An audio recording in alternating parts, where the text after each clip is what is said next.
Hello and welcome. आज का हमारा टॉपिक बहुत ही इंटरेस्टिंग है, requester page.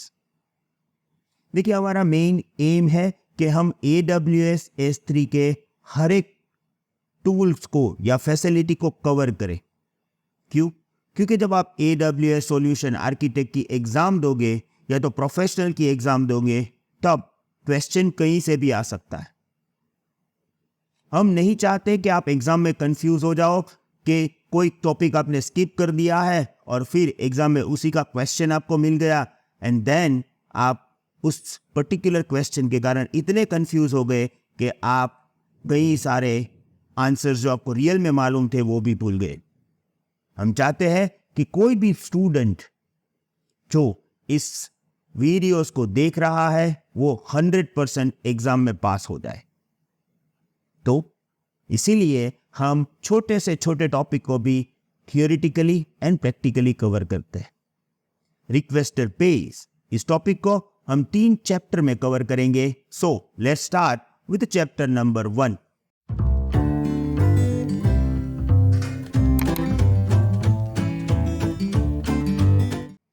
Chapter number 1 introduction है, टर्मिनोलॉजी है अबाउट रिक्वेस्टर पेज।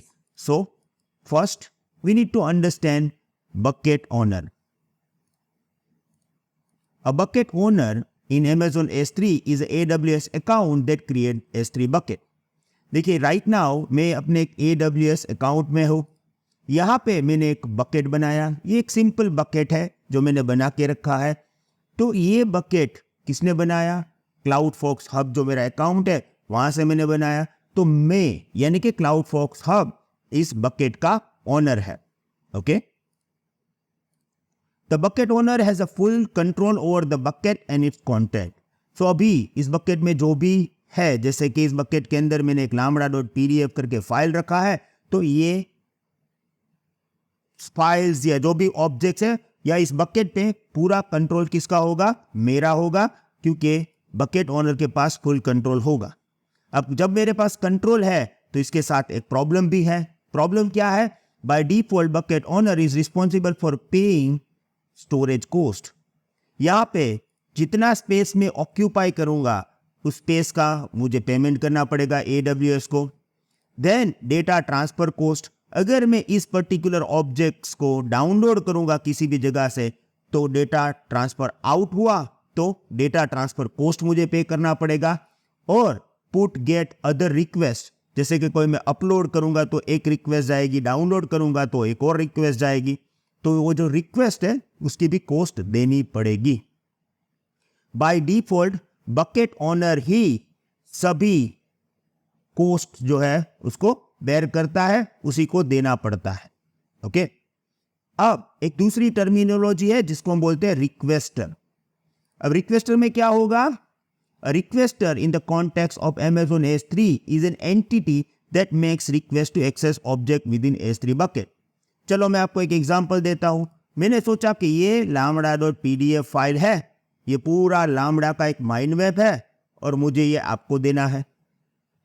तो जब मैं ये ऑब्जेक्ट की URL आपके साथ शेयर करूंगा, आप लोग उस URL से S3 मेरे S3 बकेट के थ्रू आप ये फाइल को डाउनलोड अपने कंप्यूटर में कर सकते हो, राइट?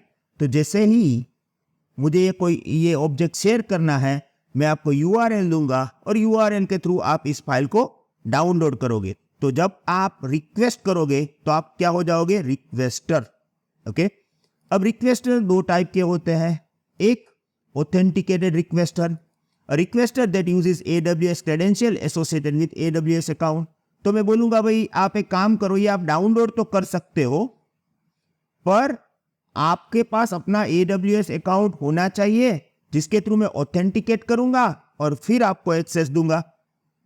तो आप रिक्वेस्टर हो और अपने AWS अकाउंट से मेरे AWS अकाउंट में जो S3 ऑब्जेक्ट है उसको आप एक्सेस कर रहे हो। अब आप बोलोगे भाई मेरे पास तो S3 अकाउंट नहीं है, तो मैं एनोनिमस रिक्वेस्टर भी बना सकता हूं, यानी कि मैं अपने ऑब्जेक्ट को कर दूंगा पब्लिक, जो हमने देखा था कैसे पब्लिक कर सकते हैं। तो जब अगर मैं पब्लिक कर देता हूं तो कोई भी एक्सेस कर सकता है, मुझे सिर्फ देना है आपको URL, और आपका एक AWS अकाउंट चाहे ना हो, उस URL से आप एक्सेस कर लोगे ऑब्जेक्ट को। Requester that does not provide any AWS credential, आपके पास कोई AWS अकाउंट नहीं है, फिर भी आप ऑब्जेक्ट को एक्सेस कर सकते हो। ओके, तो रिक्वेस्टर यानी जो मेरे ऑब्जेक्ट्स को एक्सेस कर रहा है। Okay, by default bucket owner ही सब पे करता है, रिक्वेस्टर कुछ पे नहीं करता है। नाउ रिक्वेस्टर पेज, ये जो पर्टिकुलर फीचर है, requester page is a feature in Amazon S3 where the person or entity downloading or accessing data from S3 bucket pays the cost instead of bucket owner। अब देखो यहां पे पूरी process थोड़ी अलग हो गई। कैसे? मैं ये बोलूंगा कि देखो मैंने एक बहुत ही मेहनत करके पूरा लामड़ा का माइंड मैप बनाया है, मैंने इसको S3 में रखा है। अब माइंड मैप मैं आपको फ्री में दूंगा, पर जो S3 में मैंने रखा है, और जब आप डाउनलोड करोगे तो जो कोस्टिंग होगा, डाउनलोड का कोस्ट या रिक्वेस्ट का कोस्ट, वो आपको पे करना पड़ेगा। ये एक वैलिड प्रोसेस है। क्यों? जैसे कि अगर कोई यूनिवर्सिटी है, उसने बहुत सारा रिसर्च किया और उसका डेटा है टेराबाइट्स में। अब यूनिवर्सिटी क्या बोलेगी कि मैं ये डेटा सबको दे दूंगा, क्योंकि हम तो भाई नो प्रॉफिट वाले हैं, तो ये रिसर्च डेटा आप यूज करो। अब यूनिवर्सिटी का प्रॉब्लम क्या है? यूनिवर्सिटी ने अपना पूरा रिसर्च डेटा तो यहां पे रख दिया S3 में, पर जब कोई डाउनलोड करता है तब यूनिवर्सिटी को वहां पे फीस पे करनी पड़ती है। क्यों? क्योंकि डेटा ट्रांसफर कॉस्ट तो लगता ही लगता है और रिक्वेस्ट कॉस्ट भी लगता है। तो यूनिवर्सिटी बोलेगा भाई एक तो हम रिसर्च का डेटा आपको दे रहे हैं, ऊपर से हमें ये चार्जेस पे करना पड़ता है, और हम तो भाई नो प्रॉफिट ऑर्गेनाइजेशन है। तो इन लोगों के लिए बेस्ट ऑप्शन है कि वो क्या करेंगे, रिक्वेस्टर पेज को इनेबल कर देंगे। अब जैसे ही रिक्वेस्टर पेज को इनेबल करेंगे तो क्या होगा, cost paid by the requester.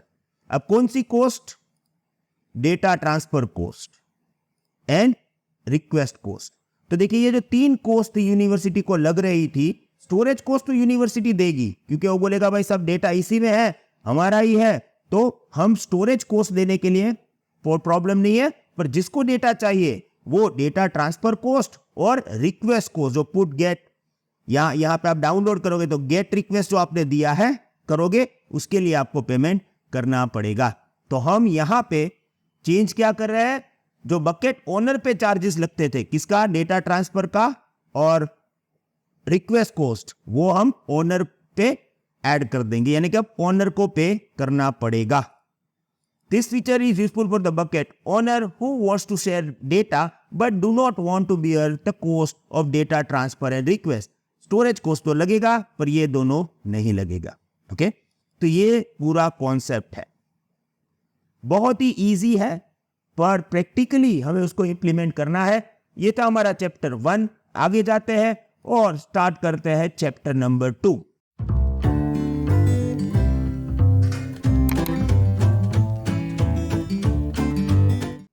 Chapter number 2 is requester prerequisites. देखिए यहां पे रिक्वेस्टर के पास से कोस्ट लेना है, राइट? तो रिक्वेस्टर का भी कोई क्वालिफिकेशन होना चाहिए। तो यहां पे हम ये देख लेते हैं चैप्टर 2 में रिक्वेस्टर प्रीरिक्विसाइट्स।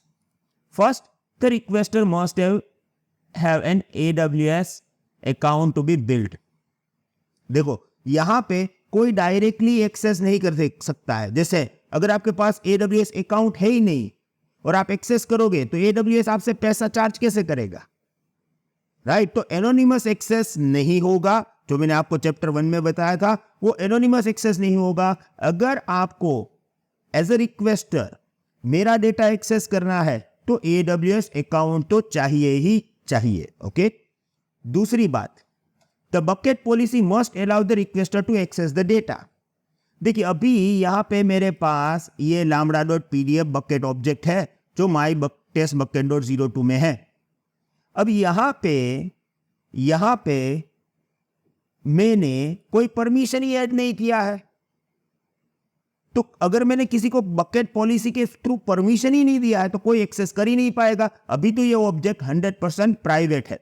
तो यहां पे मुझे यानी कि बकेट ओनर आपको परमिशन देगा। अगर आपके पास परमिशन है कि भाई आप ये ऑब्जेक्ट एक्सेस कर सकते हो तो ही कर सकते हो, बाकी नहीं कर सकते. Okay. And the third, requester need to include a specific header x-amg-request payer requester in their request to indicate that they are willing to pay for the cost.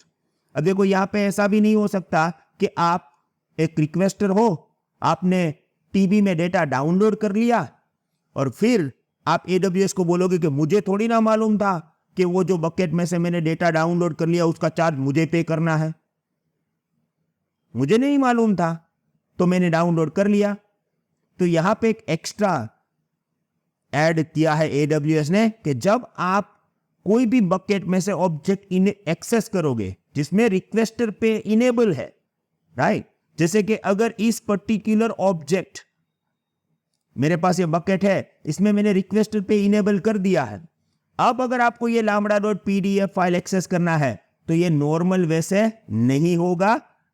ये आपको या तो CLI या कर्ल या दूसरे टूल से access करना पड़ेगा. और जब आप रिक्वेस्ट करोगे तब आपको ये रिक्वेस्टर पेयर करके ऑप्शन डालना पड़ेगा, जिससे AWS बोलेगा देखो भाई हम आपको बिलिंग कर रहे हैं क्योंकि आपने जब डाउनलोड किया तब ये रिक्वेस्टर पेयर रिक्वेस्टर डाला था, हमारे पास प्रूफ है, इसका मतलब आपको पता था कि आपको चार्ज लगेंगे, तो इसीलिए हम ये बिल आपको दे रहे हैं. तो बहुत ही सिस्टमेटिक वे से इस पर्टिकुलर प्रोसेस को उन लोगों ने हमें दिया है. तो चैप्टर 2 रिक्वेस्टर प्रीरिक्विसाइट्स हमने समझ लिया. अब प्रैक्टिकल की बारी है. Chapter 3 is all about configure requester पे.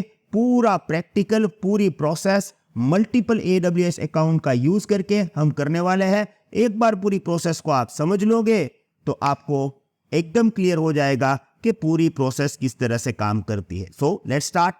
चैप्टर नंबर 3, कॉन्फ़िगर रिक्वेस्टर पे.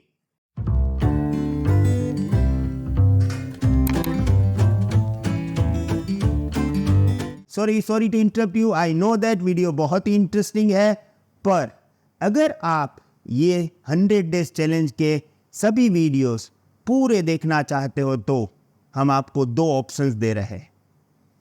ऑप्शन नंबर 1, हमारी वेबसाइट www.cloudfox हब पे चाहिए.